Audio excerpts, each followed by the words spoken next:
আহ, আমরা ফিরে যাই সেই ক্লাস ওয়ানে বা প্লেতে, যে সময় আমরা স্বরবর্ণ ব্যঞ্জনবর্ণ শিখেছি এবং সেই স্বরবর্ণ ব্যঞ্জনবর্ণ আবার ফিরে এসেছে আমাদের নিউজের জন্য, এগুলো কাজে লাগে।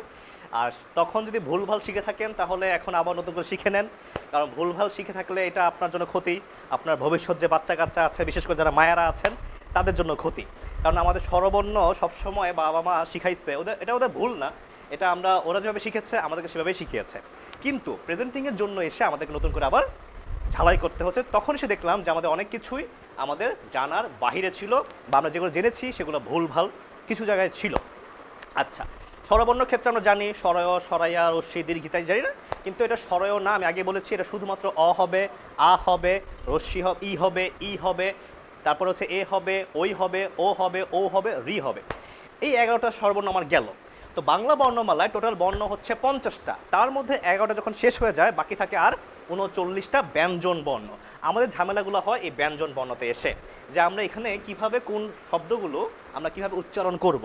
আমরা জানি না কোনটা কি বর্ণ। আমি প্রথমে দেখেন আমি ভাগ করে নিয়েছি এ ক খ গ ঘ উ চ ছ জ ঝ নিয় ইয় ট ঠ ড ঢ মূর্ধন্য ন ত থ দ ধ ন প ফ ব ভ ম। এখানে কয়টা আছে লেটার? 25টা আছে। এই 25টাকে আমি একটা ঘরে নিয়ে এসেছি, ঠিক আছে। এখান থেকে একটা ভাগ করে দিই আমি। দেখেন প্রথমে একটা ভাগ করেছি, এই ভাগটা, এটা পরে দেখি আমি একটু। তার আগে দেখেন এখানে আমি একটা সার্কেল করে দিচ্ছি, র করে দিচ্ছি, 1টা 2টা 3টা 4টা, ঠিক আছে।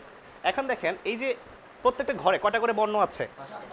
না, আমি এটা আলাদা করছি, কিন্তু এখানে 1টা 2টা 3টা 4টা। আমি যদি বলি এখানে এটা প্রথম, এটা দ্বিতীয়, এটা তৃতীয়, আর এটা হচ্ছে চতুর্থ।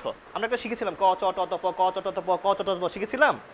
সেই সার্কেলটাতে এটাই আমরা কতে আসছে ক খ গ ঘ, চতে আসছে চ ছ, মানে সবগুলো হচ্ছে বর্গীয় বর্ণ। কি বর্ণ? এই 25টা বর্গীয় বর্ণ আপনাকে অবশ্যই শিখতে হবে, জানতে হবে উচ্চারণের ক্ষেত্রে, এটা খুবই ইম্পর্টেন্ট। আমরা যখন ক বলবো, খ বলবো, গ বলবো, ঘ বলবো, এই 4টার ক্ষেত্রে আমাদের কিছু জিনিস আমাদের পার্থক্য আছে। আমাদের অল্পপ্রাণ মহাপ্রাণ আমি লিখেছি, দেখেন অল্পপ্রাণ মহাপ্রাণ জিনিসটা আমরা কি জানি? আমরা মনে হয় জানি না। আমরা হয়তো ছোটোবেলায় শিখেছিলাম কিন্তু আমরা এখন ভুলে গেছি। এখন অল্পপ্রাণগুলো মহাপ্রাণ কোনগুলো আমাদের জানতে হবে না? আমরা যখন এখানে ক খ গ ঘ আলাদা করলাম, ক আর খ, গ আর ঘ একইভাবে উচ্চারণ করি না। কিভাবে উচ্চারণ করি না? আমি দেখেন লিখেছি প্রথম, দ্বিতীয়, তৃতীয়, চতুর্থ। এখানে লিখেছি প্রথম আর তৃতীয় প্লাস, প্রথম আর তৃতীয় হচ্ছে অল্পপ্রাণ। অল্পপ্রাণ তাহলে মানে কি?